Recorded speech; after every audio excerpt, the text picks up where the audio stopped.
Righto, welcome one and all. Thank you everyone for coming along to, or I think it might be, I've lost count of how many webinars we've done, but we've done a few. We're joined by two esteemed colleagues from Ocean Protect in Fotos and Lachlan. How are we, gentlemen? All good? Going well, thanks, Brad. Good, Brad. Very good. Doing well, doing well. Look, I'll give people a little bit of time to come through the turnstiles. This is, and I'm not sure if it's just the raw appeal of these two gentlemen, but we've got, again, it's a very popular webinar. I think last time I looked at over 120 registrations again. Look, before we dive into the depths of the wisdom of these two guys, just a few little bits on Ocean Protect news. So again, we keep on churning out these podcasts every fortnight, episode 129 now. Recent chat with Dr. Tim Van Emmerich about plastic coming from the world's rivers. Long story short, they used to say that about 80% of the ocean plastic comes from, 80% of the plastic coming into our oceans was from 10 rivers. Now they reckon it's closer to about 1,600 or so. So long story short, ocean plastic is coming from all sorts of different river systems. Generally, it's actually the smaller river systems that are more likely to leak plastic into our oceans. Basically, where you got plastic, where you got people, you got plastic, and our stormwater networks are great conduits for that plastic. So great chat. And if you like webinars, just a reminder that all our previous recordings, all our previous webinars are available on our website, oceanprotect.com.au/webinars. That includes all our previous ones, but also our upcoming webinars. And look, we do have two already booked in, a third one just about to get organised as well. But the next one, and we're going to give people a little bit of a breather in the lead up to the end of financial year because everyone's super busy, I'm sure, but we're going to talk about, sorry, when I say we, Ian Adams from Organic Air Engineering is joining us to talk about the role of buildings in sustainable stormwater management, and that's in 14th of July. After that, we've got Craig Fairbaugh from the US, from Contact Engineered Solutions in the States. He's already presented one webinar for Ocean Protect and joined us on a panel discussion on another. And backed by popular demand, he has booked himself in for another Ocean Protect webinar in late July, talking about the performance of biofiltration systems, both conventional systems and Filterra bioretention systems. Now, on the topic of Filterra systems, I have it on good authority that Lachlan went out just recently to check out a couple of our larger systems out at Silverdale in Western Sydney. Now, remind me, Lachlan, how long has this been in the ground for? It's a good couple of years, isn't it, by memory? Yeah, I think the initial system is somewhat staged with the subdivision, but it's so portions of it are probably about 18 months, and there's other parts which are closer to 2 years. Yeah, cool. You can sort of see that in the plant growth as you go through the images there, with this being the latter system to come online, and obviously the one with more serious plant growth there is the one that's been in place a little bit longer. Yeah, it's good. Managed to pick a day where I was able to get on site and not get drenched, which is good.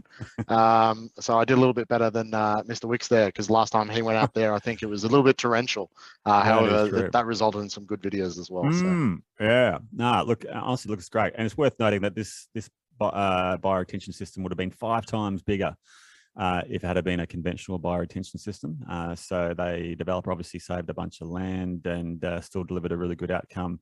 And a whole bunch of land was able to be preserved for conservation and other purposes. You can see the little bubble up points just there. One of the features of Filterra bioretention systems is to distribute the flows in a really sort of, I guess, far more effective way than just the standard water coming in at the inlet and going out the outlet, which doesn't generally work for large bioretention systems. So certainly for the bioscape systems, we use those bubble up pipes. But look, it's looking great.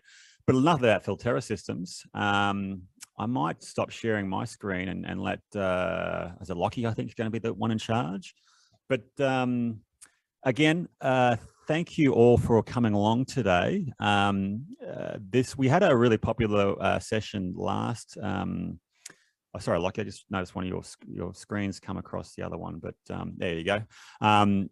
People might have, a lot of people dialed in for the webinar 2 weeks ago talking about the legislation around the appropriate maintenance of stormwater treatment assets. And this is today is all about actually how to, or I guess some of our learnings, or Fotos and Lockheed's learnings in relation to achieving best practice maintenance for these stormwater treatment assets. And these guys are a fountain of knowledge. I'm not going to give their age away by saying how many years experience they got, but it's a few. But for those who aren't familiar with Fotos and Lachie, so Fotos is our national maintenance manager for Ocean Protect. He's gone down more stormwater treatment pits than I've had hot dinners. So he's a fountain of knowledge. And Lachie is our national business development manager. So again, a fountain of knowledge. I have had a sneaky peek at this webinar, and it is a doozy. I think the best thing about it is some of the photos that they've shown, because I think Fotos and Lachie get to see what I think a lot of people in the stormwater industry don't get to see. So I'll keep you in suspense in relation to that. But thank you everyone who's joined us today. I can see we've already got 70 dialed in. And thank you also to Fotos and Lachie for giving up their time to prepare and present today. A reminder though, if you do have questions that you'd like to ask Lachie or Fotos, please put them in the Q&A. If it's just a comment or a general heckle, feel free to put it in the chat. We always like them. But it's if you'd like to ask Lachie or Fotos a question, please put it in the Q&A panel you'll see in your Zoom window. Generally first come, first served. So if you've got a question you'd like to ask, please put it in that sooner rather than later. Gentlemen, I can't wait. Looking forward to it. Over to you guys. Brad, thank you very much for having us. Firstly, just want to say we really appreciate the content that you cover in the webinars and also in the podcast. I think just for the industry, it's a great contribution. Keep doing what you're doing. Yeah, look, we're here to present, obviously, a brief introduction on the agenda of the topics that we're going to cover today. We're going to look at the current situation, what we're experiencing out there in the field, on a present day field context, the impacts, what's this having on the downstream environment.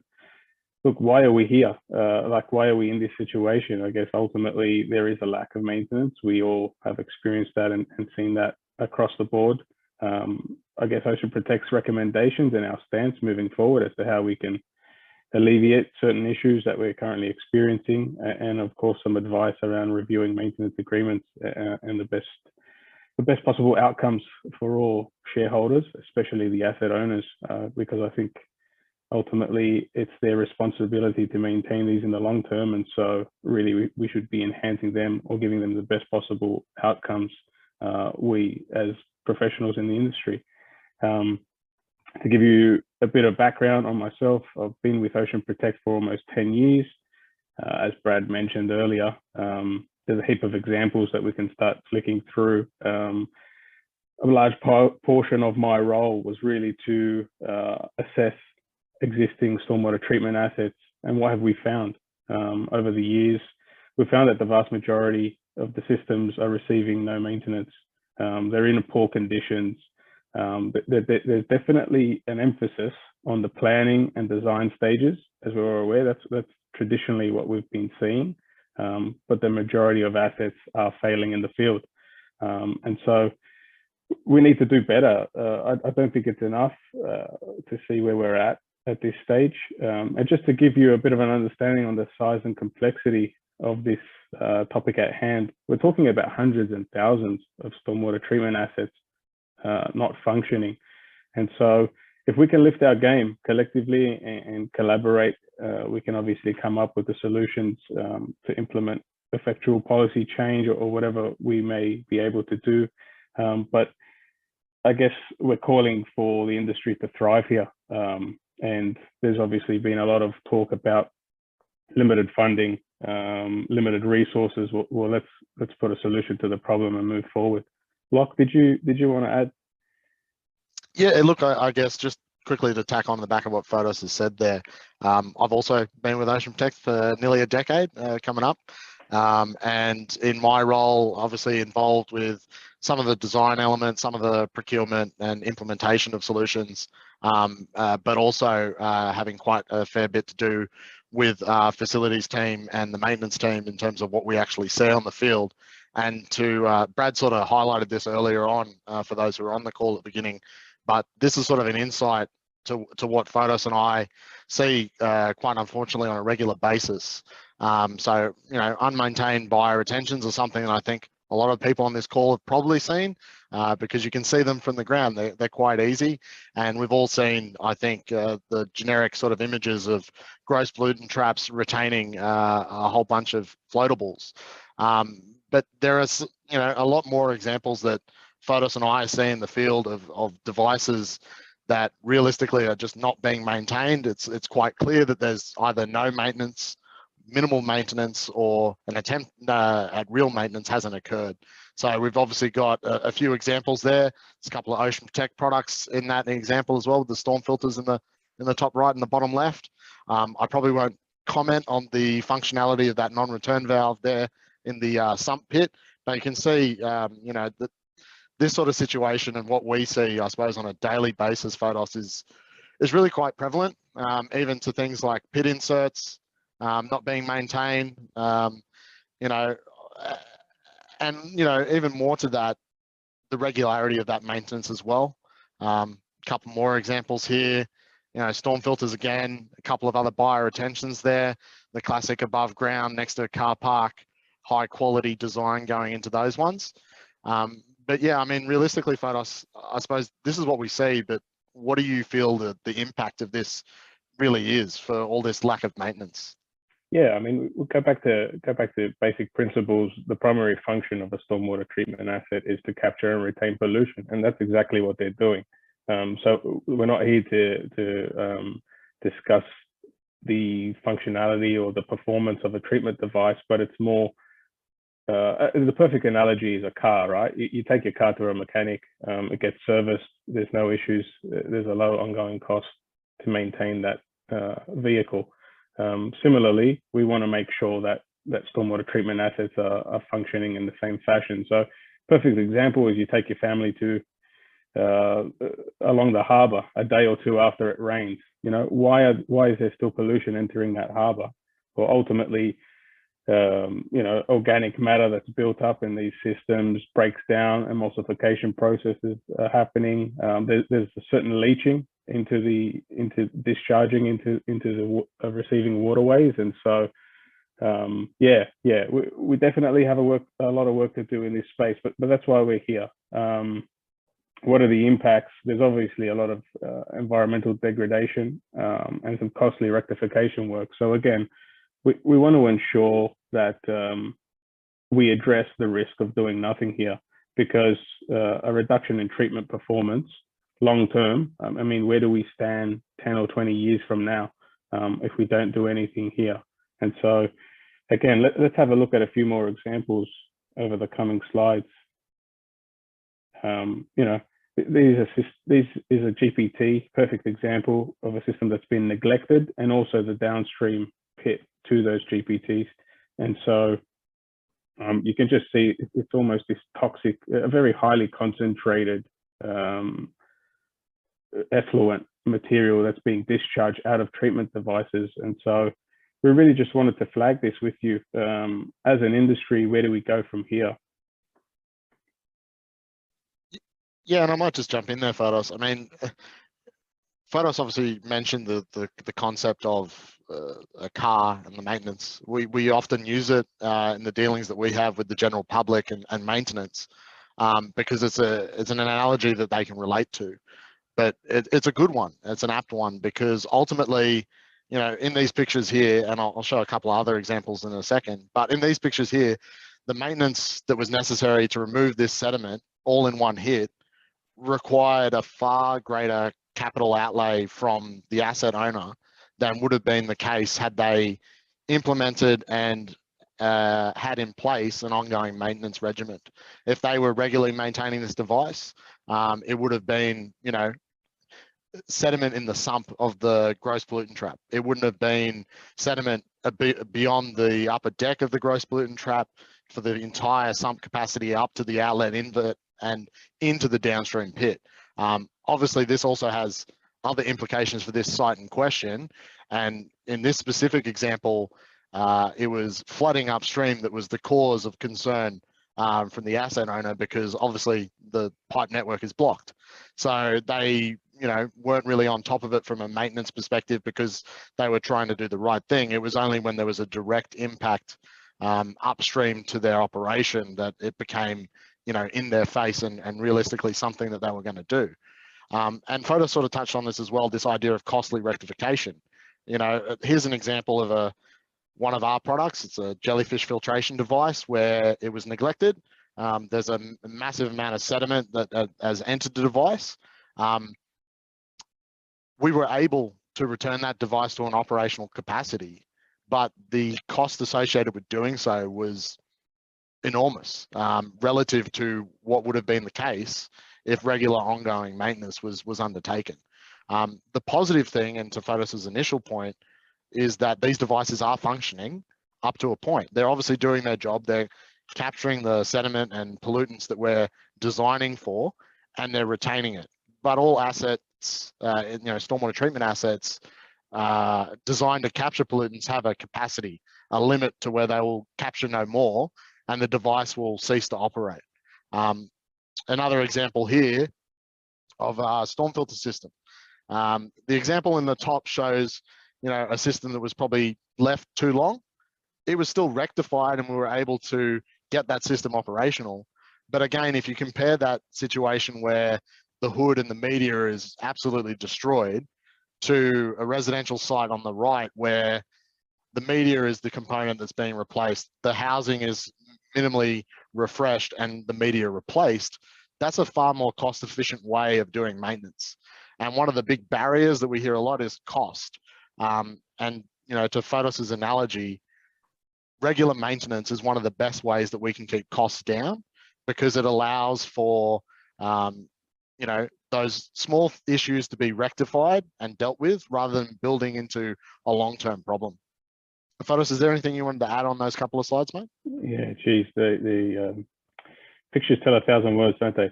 I think you've hit the nail on the head there, Lach.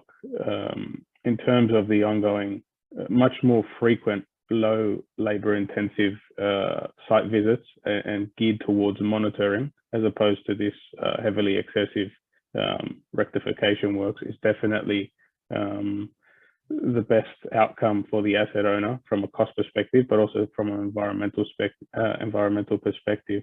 I think the next slide we actually go into the why. This is where we wanted to get as much feedback from the audience as possible and make it as interactive as possible. We are asking the question to the audience, but also, why is there minimal enforcement around maintenance today? Why has the focus traditionally always been on achieving design objectives, ticking that box, getting those plans approved by council?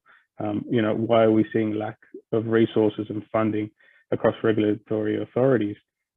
We want to know.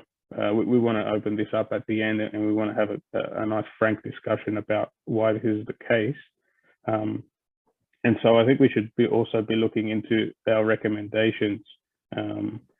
You said the key word there, frank, and that's got me all riled up after the Frank conference we had earlier in the year. Look, these are sort of the things, and sorry to cut you off, Fotos, but these are the things that we hear a lot about when we talk to stakeholders. Look, I think the third one is the big one that we hear. It's lack of resources from regulatory authorities. I'm sure there's a lot of regulatory authorities on this call right now. And quite frankly, I feel that this is an absolute cop-out. I think it's ridiculous from my perspective, simply because there's two schools of thought here where, we don't have the resources to be able to inspect this and enforce it. The resources would pay for themselves, guys. I think Brad mentioned it in a webinar not too long ago. You can park 10 minutes over in a parking zone outside your house and you get a ticket. And this will tie into our recommendations, but realistically, the resource would pay for itself. It would create itself through enforcement, through actually going out, auditing sites, doing spots checks, and issuing fines. Now, obviously, I don't know the legislative background for how you would implement that. I know that certain councils are looking into it, but this side of it, I think it's an absolute joke that we're not doing anything. And the flip side of that is, but we need to get our own house in order because, say, as a regulatory authority, as council, we need to make sure that we're maintaining our devices before we go and tell everyone else to maintain their devices because of glass houses and stones. Why? Why do we need to wait? To me, it's just another excuse. That, you know, we're already, as regulators, as councils, going out there and enforcing high levels of design standards on private developments that often exceed what is in place for public sites. I don't see any reason why we can't implement high standards of asset onerous for maintenance into the future. And, you know, look, over time, yes, do the regulators, the councils need to do more on their assets? 100%. But why we sit here and say we can't do anything until we get our own house in order, I personally think it's a cop-out. And I'll stop there. That's enough for me. You said Frank and it got me going, so I'm going to stop. Yeah. No, it's interesting you said that, because a couple of weeks ago when the webinar was on law and order, whether or not maintenance was a legal requirement or whether it was illegal not to maintain, one of the interesting things that came out of that was there was obviously this IP that you can enforce maintenance and find people who are doing the wrong thing, but then the flip side to that coin was also to incentivize the people that were doing the right thing. And so maybe that was an approach that, you know, can obviously have its advantages there in making sure people are doing the right thing. And yeah, and just reiterating what was discussed during that recent webinar on maintenance, I think we need to recognize that this is a key issue, educate the stakeholders on their legislative requirements, and also look at incentivizing asset owners for the ongoing maintenance of their treatment assets. Have you got anything else to add, Lachlan? If I unmute myself, it's a rare feature that I'm sure my partner would love to have. But look, in terms of, I suppose what you said there, Fotos, yeah, look, I think we all do recognise as an industry that it's a key problem.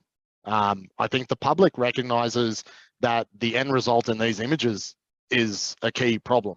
I think the disconnect often is that those two things are inherently linked. The plastic waste and pollution that we see on our beaches that gets a lot of members of public up in arms, they think, oh, you know, that just someone left it at the beach. When realistically, it's probably washed up ashore as you know, during a storm event or something else, and the way that it ended up into the ocean in the first place is most likely carried from land-based sources through stormwater. And in many cases, the assets that have been designed and installed, and you know, there's hundreds of thousands of these across the country. I'd you know, probably millions across the globe, but across the country, hundreds of thousands of these assets in. As soon as maintenance is not a factor into the design process, they'll stop operating. They'll do their job to a point, and yes, they'll capture pollutants, but eventually, you know, the limit will be reached and they'll do no more. And you know, as far as stakeholders and what we can do as an industry, these are just some of the companies who are attending today's webinar. We have a broad spectrum of engineers, consultants, councils, regulating authorities, contractors. Realistically, it's up to us to tackle it from every avenue. As an engineer, we need to be thinking about maintenance and ongoing maintenance as part of our design process, as part of our planning process. As regulators, we need to look into enforcing those ongoing maintenance requirements in line with the design requirements that we're already enforcing to a very high level in a vast array of different authorities. As contractors, we need to think about the legacy that we're leaving the asset owner, not simply the cost to my bottom line. You know, so there's a role for all of us to play, and as a supplier, you know, we have a key role to play. And personally, I feel one of those roles is bringing a lot of these different stakeholders together, because, you know, as is clearly evident, we do have a little bit of a cross-platform across the industry, and we try and do our best on a daily basis to educate and advocate and do what we can to, you know, better the situation. But we need help. We can't do it on our own. So I think it's up to everyone here to sort of help out. And look, there is good work in this space, and I think Fotos, you're going to touch on some of the existing work that's out there, and some of the other people in the industry who have experience and where they can help out. Well, that's it. You know, the tools, the resources, they do exist. You know, there's working examples that people are getting this message across the line. And so if we consider the New South Wales Stormwater Maintenance Guidelines, you've got council inspection guidelines. Blacktown Council have a perfect example where the positive covenant is applied. And I think they also have a dedicated WASAD compliance officer whose job is solely to go out there and enforce the ongoing maintenance of stormwater treatment systems across private sites. And so if that model, and I don't know whether the argument is, does a one-size-fits-all solution apply here, but if that model can be applied across all the various councils that we have across Australia, well, who's to say that the amount of waste that we're capturing, you know, the environmental benefits here far outweigh the ongoing cost of a single council officer. And so that's something that I think we could all kind of come to grips with. And look, I think some councils have had great success. I think they're willing to apply that knowledge or kind of spread the love, so to speak. Let's see that happen, because we're obviously a big fan of some of the stuff that's happening, and we're here to assist in that regard also. Yeah, just to that point, I mean, you know, look, we talk about Blacktown City Council a lot on our webinars, and there's a reason why. They are one of the leading voices in the industry, and you know, this is another example yet again where they're on the forefront of what needs to happen. And look, I don't like to play politics, but it's one of those things where, you know, why reinvent the wheel? If Blacktown's got a system in place and it's working, and I'm a, you know, council audit officer or asset manager in another council, I'd be reaching out. I'd be reaching out to Blacktown City Council and saying, hey, what's your policy? How's it written? Can we replicate it? Can we duplicate it? Can we just copy and paste it? Now, maybe there's a fee that council needs to pay Blacktown Council to do that, but I'm pretty sure that fee would probably be more cost efficient than getting a whole bunch of committees together to come up with their own system that, quite frankly, wouldn't be universal, wouldn't align across the board, so that we all know the, you know, what the status quo is, what the game is moving forward. Yeah, that's what I would say there. And I don't know if he's on the call, but if Murray Powell is on the call, thank you for the guidelines there, Murray. Stormwater New South Wales did an excellent job.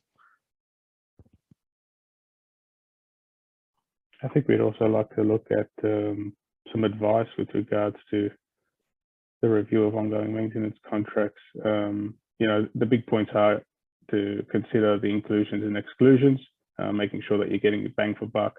But I guess catchment characteristics would be something, as from a technical perspective, we want to look at the land usage, catchment areas, you know, percentage impervious, rainfall patterns, all that kind of stuff will take into place or will be the key considerations for your pollutant load generating factors. And as a result, you can put together an ongoing maintenance and monitoring program to suit. Let's just put down as the key consideration here would be to explore your relationship between your asset condition, how much you're paying for that maintenance, and what you're actually getting. I think these are the factors that we need to consider here. There's a lot of talk in the market about what it is or how much it costs to maintain assets moving forward. Let's just be very clear with what it is that you're getting to ensure that your system is held to a compliant status. Yeah. I mean, look, in our roles, Fotos and I, we see a lot of what goes on in that process. You know, we're a maintenance company as well as a supplier of proprietary devices. We have a maintenance division where we operate and clean our assets and other assets that are out there in the field. And we see the best and the worst of our industry. And look, part of the process we undertook earlier this year involved generating this review document in terms of what we think the common pitfalls would be in relation to ongoing maintenance contracts. That document is available on our website, and if you're watching this on a recording, the slides will have a link to it as well. And look, we tried to break it down into 3 key areas, which Fotos sort of already touched on there. The first of that is the inclusions and the exclusions. At Ocean Protect, we offer everything from a full service maintenance contract with no hidden costs. We try to be very transparent with that. We include vacuum trucks, confined space personnel, tipping charges, setup time, traffic management, the lot, everything that you would need to get that done. We include excess tipping charges for events where, the pollutant load is going to be beyond what we have allowed for. We do also engage with third-party contractors, where third-party contractors would come to us and procure, say, replacement components or media or filter cartridges. Unfortunately, those exclusions and inclusions are not consistent for every maintenance contractor we see out there. We've had, many stories, talking from an Ocean Protect viewpoint, where we reach out to a asset owner who has one of our devices installed, and they kindly tell us that it has been maintained for the last 5 years by some contractor. And we tell them, that's fantastic, but that contractor has never ordered any replacement media or components from us. And if they're not using at least the media, say in the case of a storm filter cartridge, then if they're replacing it with something else, it's probably not compliant with the original design. And in some cases, we've actually found that no media has ever been replaced. And, it might be just a tick box exercise of here's a certificate and your job was done. Another key area that we see is the asset condition at the completion of contract. Like I said, when we do long service contracts, we try and be very clear with what we're including. For a lot of our devices where there are replacement components, we include a frequency for those replacements. And we will make an allocation in how we structure our agreements and our maintenance works, so that at the completion of the agreement, you are left with an asset that is in line with the originally installed device. We don't want to have a situation, as example, you might run a 5-year contract. You might replace the device at 3 years and then run for 2 more years. You're left with a system that isn't in operational capacity at the end of 2 years because the media hasn't been replaced. So we tend to align our replacement frequencies with the duration of contract to allow for a fresh and clean system to be in place at the end. And another big one is the frequency and type of servicing. I made a note there that, something we see a lot of where maintenance is enforced is what I like to call a compliance-only maintenance inspection. Which effectively results in someone sending you a piece of paper saying that they did maintenance on your device, and you can send that to council and say, job done. And I'm sure there are many engineers and industry people on this call who've maybe had an experience where they thought a device was being maintained, but when inspected, it wasn't being maintained. Now, that's the worst of the industry, and there are plenty of good examples where people are out there trying to do the right thing, reaching out to us for information on our devices, as I'm sure they do for other devices across the industry. But yeah, it's one of those things, and I'll leave on one final note here in relation to the reviewing of contracts before I get too riled up, and I am aware of the time. Fotos and I were involved, it was probably a couple of years ago now, Fotos, I think, on a project on I will say a Western Sydney based council authority, where we were engaging with a body corporate to try and provide ongoing maintenance estimates for their device.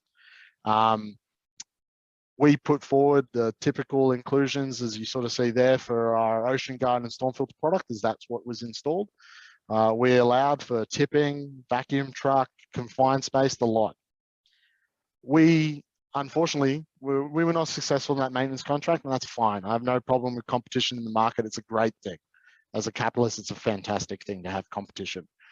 But this should give you some insight into what we felt about that particular maintenance contractor, because we found out a couple of years later that it was a man in a ute attending site with a wet dry vac to suck out a little bit of sediment from the base of the tank and then hose it down. So I think Fotos let off that the pictures are worth 1,000 words, but those three guys on the left don't equal the ones on the right. And that's just an insight there of some of the plant and material that we use on a regular basis to do this maintenance work correctly, properly, and professionally. Fotos, is there anything you wanted to add there apart from no vacuums being injured? Oh, look, just some closing comments. Obviously, Ocean Protect's been involved with maintaining these systems for the past 15 years, and so there's a lot of confidence that's been built. This all-inclusive approach that we've adopted is based on, hundreds of systems being maintained. So we do have good data collected on the amount of waste that's being collected and also maintained. And so within that, I think there's definitely a lot of knowledge that we can share with the industry as a whole. And so I think we would welcome collaborating with any companies that are willing to gain some ground in this space. But yeah, nothing further from me. Thanks a lot. Yeah, and just on that point, if you have an asset or you have a site where you want to get an insight into what maintenance might be and what the cost impact is, reach out. Reach out to Fotos and I. We'll have our service personnel attend site, do an inspection if it's not done by myself or Fotos, and we can provide a quote. If it's one of our assets, we'd probably be able to do that based on our experience without unnecessary a site visit.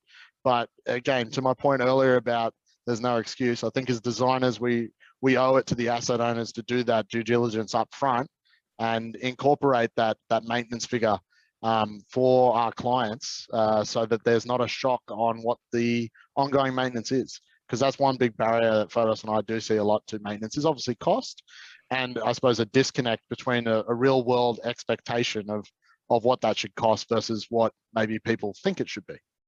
Nothing further. Thank you, gentlemen. Is that it? All done and dusted? If you'd like to hear more from these gentlemen, sorry, you're lucky you had your contact details on the screen. I was just about to give you a shameless plug. But look, if you want to reach out to Lachie and Fotos following from today, you're welcome to do so.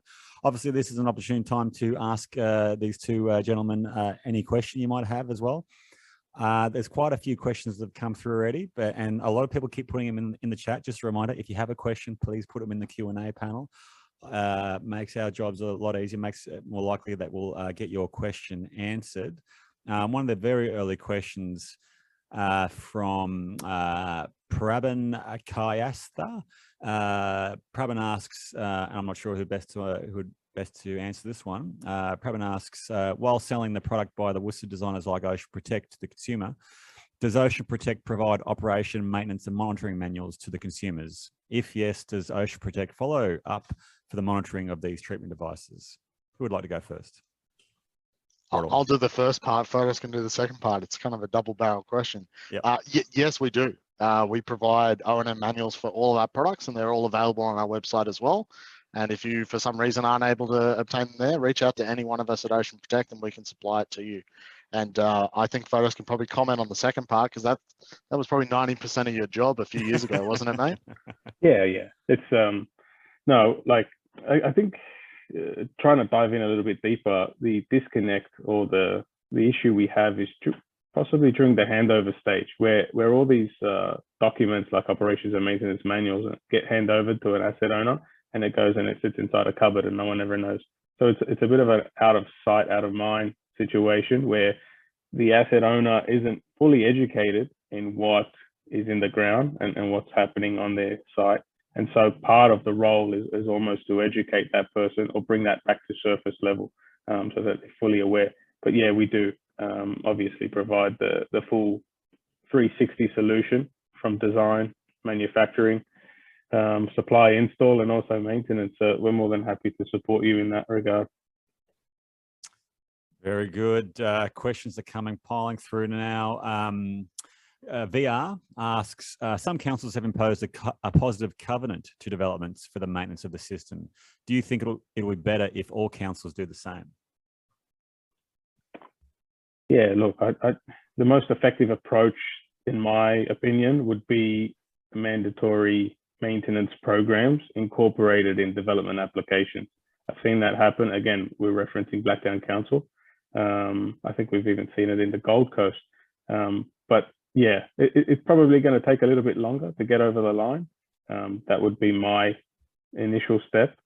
But definitely the positive covenant, you know, explore the opportunity, and if it works, how do we apply that more broadly across the councils? I'm not sure, but I'm sure there's a method to do so. Yeah, I would say in my response, yes, I think positive covenant is a good way to go about it. I've seen, you know, positive covenants used quite a lot into generic sense in a lot of councils in terms of ongoing maintenance of the entire stormwater infrastructure or private development, particularly around OSD, and the importance that I suppose as regulators we place on that, so as to not inundate the downstream catchment or network. So I think that it's a logical step to use that same procedure. And again, pointing to Fotos's comments there, you know, Blacktown has that in place. I would think that there should be a dialogue, at least as Western Sydney councils, to try and align and work together towards the same solution. Very good. Question from Ben Weiser, and I might be best to answer this question if you like, guys, but Ben asks, are there any studies which quantify the pollutant reductions achieved by unmaintained stormwater treatment assets? Look, we've done a couple of webinars on the performance monitoring of various devices. For example, bioretention systems, there's quite a few studies that have monitored them. The performance, even for maintained systems, is highly variable. So, you know, often you see a lot of nutrient leaching out of conventional bioretention systems. I think if I comment on I know there's a Stormfield study that was monitored for about 2 or 3 years without any significant maintenance. Certainly the media wasn't replaced, and we didn't see any deterioration of the performance there. But certainly, I guess this is sort of the realm of models. You know, what happens, how effective will the device work if the system doesn't drain properly, or is completely full of pollution and physically can't take any more. It's a pretty simple modeling exercise. You don't really need a U-Butte whiz-bang fancy performance monitoring study to work out that the system won't work if it's either full of pollution and will just bypass, or in a case of a bioretention system, won't drain because the filter media is clogged. So look, to answer your question, no, but you can almost bet your bottom dollar that an unmaintained stormwater treatment asset is not going to work very well at all. So I hope that answers your question, Ben. Steve Webb, again, this might be a question I can answer. Oh, I've got it. You can do this. Yeah. Sorry. Yeah. Steve Webb asks, how much waste or rubbish is Ocean Protect removing from our assets daily or annually? At last count, and it's been a little while since I updated the old ticker there on the website, I believe we are at 13,336,665 kilograms to date is what we believe were removed, with approximately a little over 7,000 kilograms a day. Now, I haven't updated that, I'll be honest, for a couple of probably 3 or 4 months. So there would obviously be more assets that have gone in the ground, and there are some estimates in terms of how we've calculated that using various rainfall data and pollutant load generations. But yeah, look, it's obviously a significant number. And to Brad's earlier point, yeah, if a device is not being maintained, obviously those numbers are going to wane because the storage capacity of the device is full and it's going into bypass. Cool. Russell Cadman asks, might be a question for Fotos. Do you still offer a swap and go for Stormfield or cartridge replacement?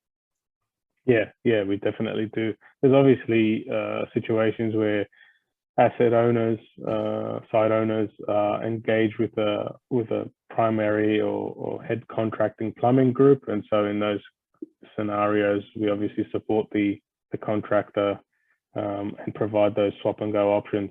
So what we would be looking at doing in that particular circumstance is fresh filter media is supplied in refurbished cartridge. So the storm filters that you had a look at previously would be refurbished and sent out to site.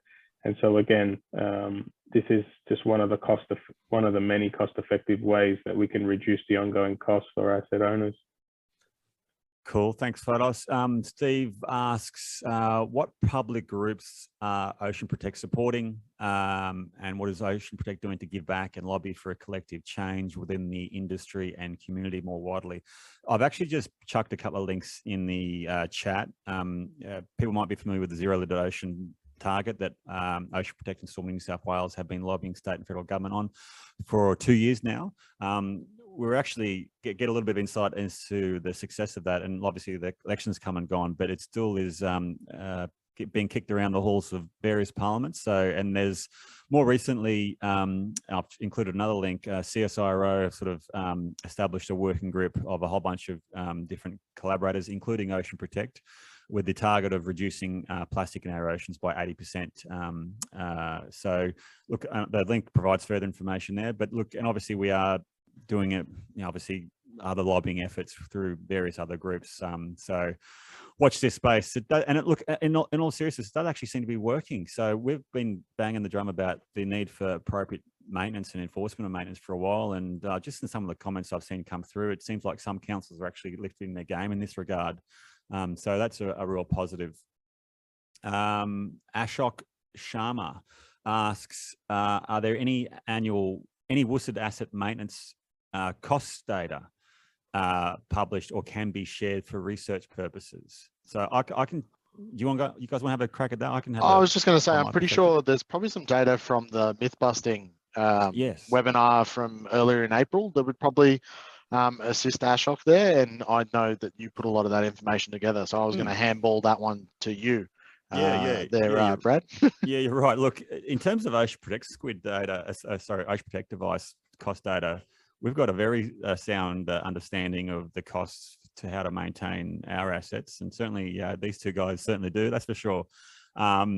But when it comes to sort of, I guess, non-proprietary assets, there's a real lack of published information. I think the best I've seen, the most recent, is actually a Melbourne Water guideline from 2016, I'll say, WUSD life cycle cost data. But even that's there's some very rubbery numbers in there as well, and I'm not sure what sort of weight I'd put on them. I'd certainly like to see the likes of asset maintenance companies actually coming out and sharing more of their data, just like Ocean Protect are. I see one of the comments was how much does it cost to maintain Ocean Protect assets? Yeah, in the myth busting webinar we talked about for our FMP sites and maintenance contracts on the Gold Coast. I think we looked at about 30 or so different sites. It generally works out to be an average of a cup of coffee, about $5 a week per dwelling. Costs do vary depending on the site and the site characteristics, and to Fotos' point, the catchment characteristics. I'm not sure if you guys had any more to add on that regard. Yeah, I might just take that a step further. From what I can see, the R&D team within Ocean Protect, research and development, are really quite innovative in their approach with updating the products. And so part of that is also to drive the ongoing costs. So making treatment systems more effective as well as cheaper long-term life cycle costings is part of that play as well. So I think this is a question that evolves over time. It's almost, we're going to see things get bigger and better. Yeah, cool. Comment from Justine from CSRO. Love having Ocean Protect on board. Thanks, Justine. A comment from Daniel Ryder, which I'll just try and dig up. Daniel's obviously the compliance guru.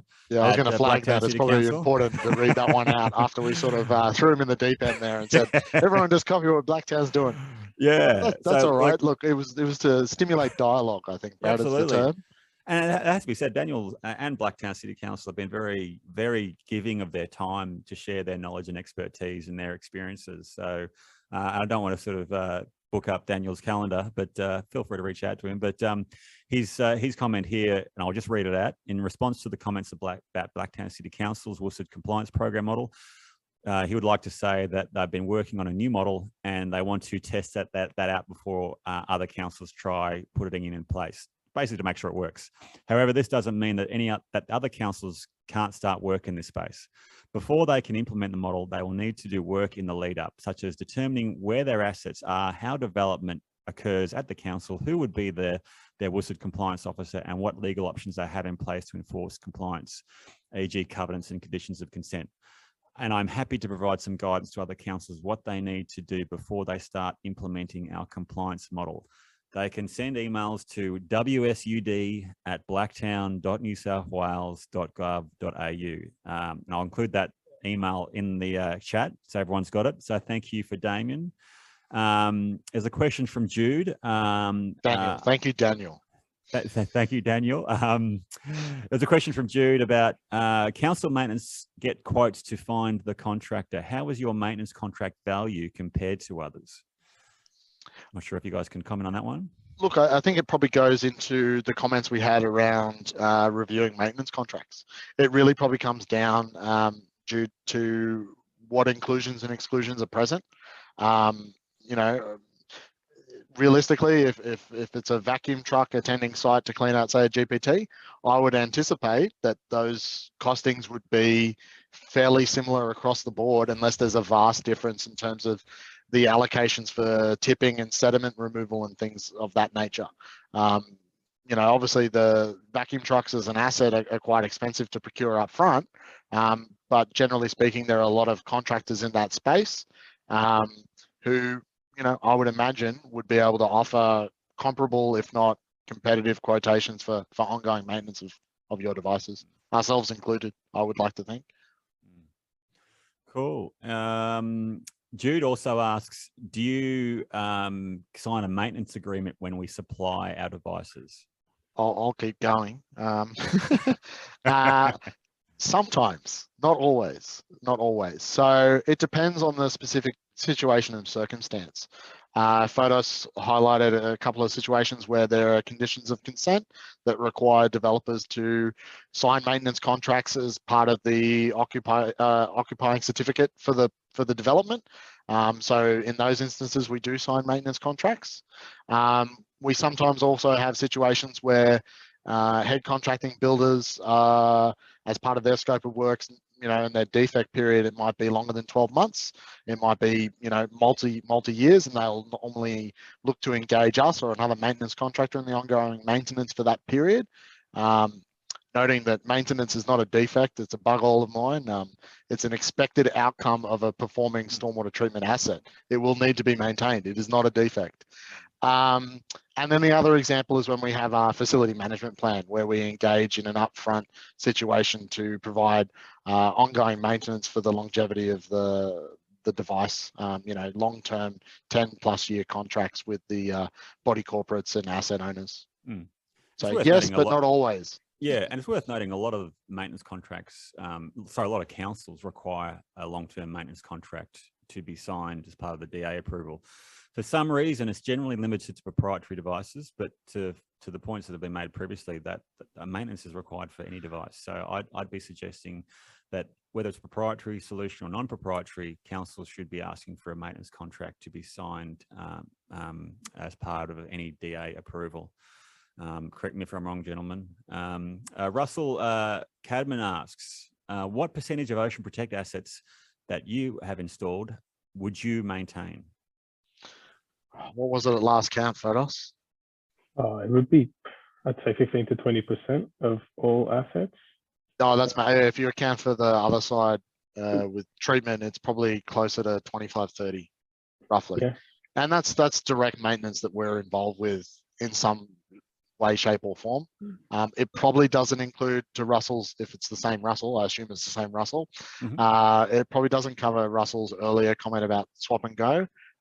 Cartridge exchange is what we like to call that, where those ones probably aren't covered in those numbers, just because of how we split it in our system, in our database. But there'd be instances where contractors are reaching out to us for replacement ocean guard filtration bags or media components and cartridges through cartridge exchange that would probably bump that number up a little higher. Look, it's not 100%, and it's not 100% for a lot of the reasons we talked about, Russell, during today, where quite frankly, for a lot of sites, particularly private sites, if they're not mandated to do something, when it's a private development or a commercial development, it's impacting their bottom line. But like incremental increases in your budget is going to get you there eventually. But there's also the you know, development and growth and stuff, and so how does that outweigh that factor? I think ultimately trying to get some sort of preventative maintenance program in place is a good thing, depending on how you're situated. It's just you know, considering some of these factors, some of these bigger companies should definitely be adopting suitable things. We don't see it in the market, as Lachlan inferred earlier. It's definitely not the case. I think that the general consensus is this is an unexpected cost. We weren't even aware that it existed. And so let's walk away from this thing because it obviously hasn't been addressed over the past few years. And so unfortunately, there's a whole bunch of photos that we showed you guys today, which is, the norm. So we may very well need a cultural shift, to get us over the line here, guys. Cool. And look, full disclosure, Ocean Protect have a commercial interest in seeing 100% of sites getting maintained appropriately, but I'm sure a lot of companies would financially benefit. And there's no harm in actually making a dollar out of protecting our environment. In fact, it might be the most expedient way to do so. Look, we're bang out of time. Fantastic presentation, gentlemen. Again, if anyone has any further questions or that would like to reach out to Fotos and Lachie, please feel free to do so. They're pretty easy to find. Thank you everyone who's dialed in today. Thank you, Fotos and Lachie, for your giving up your time and expertise. Any parting words of wisdom, gentlemen? No, thank you so much, Brad, for hosting. Oh, if in doubt, call Ocean Protect. Oh, shameless plug. Love it. Thanks, gentlemen. Thanks everyone for your guys. time today, and look forward to seeing you at the next webinar or sometime soon elsewhere.